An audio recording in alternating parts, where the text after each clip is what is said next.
I'm Gary DePaul, and today I'm going to talk about the Sigmond curve and servant leadership. So, Charles Handy came up with a theory about organizations that is relevant for its servant leadership.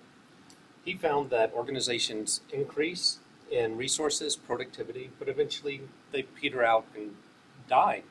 So he asked the question, hey, what do I do to move this to a different curve so it continues to grow? And what a lot of organizations do is they try to change at that point. Problem is, you don't have the resources and your time is running out. So what he said, well, look, this is what you need to do. You need to change sometime around here when you have the resources and you have the productivity. And when you do, if you change, say, at this point, you start a new curve. So in this case, what happens is when an organization starts to change, problem happens that you have to spend resources, which decreases, and you have to get everyone on board. So if you have 100,000 people that are trying to change at the same time, some get the message, some don't want to change, and you end up having something like this. Now what Charles Handy said was, when this is happening, he called this the dark woods. And in the dark woods, that's when there's uncertainty. People are trying to figure out how to change, and they're having a difficult time doing it. So over here, some people have the model of, oh, okay, well, I want to change up here, and it would just go up like that. Well, that's not realistic, because there is a hard time getting everyone on board to do the change.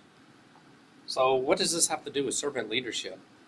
Servant leadership, if you think of this as command and control, this is the model which you have several people with rapid growth. The best way of doing the business with leadership is command and control, where you're trying to get several people to quickly ramp up the speed and start on the new curve.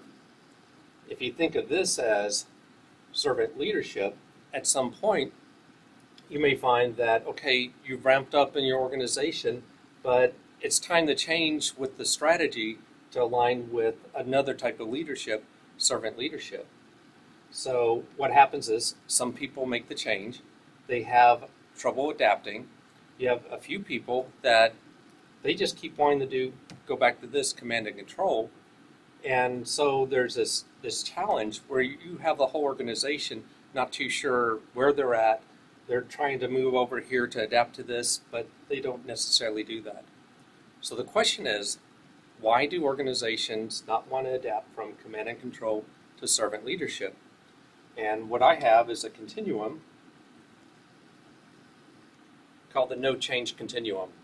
In the no change continuum, there's some that do not intend to change, and you have others that intend to change, but for reasons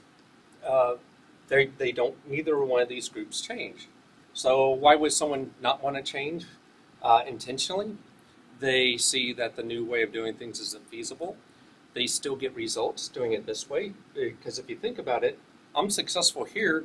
Why do I want to change the way I'm doing things, which is the paradox, trying to get people to move over? Also, under no intent, the boss might say, hey, there's no real expectations for doing this, or the boss might be putting pressure, or there's no pressure to make the change. And someone might say, oh, this is the flavor of the month, so I'm not going to bother with this. It'll die out, no problem. People that intend to change, they really try, but their old habits get in the way. They have negative experiences, and they may have pressures from the boss to produce using this way, and so they shift back. Or they make minor changes, and they don't really change. So the question becomes, how do you know if you're really changing, if you've really adapted, and you're on the upwards curve for the new curve?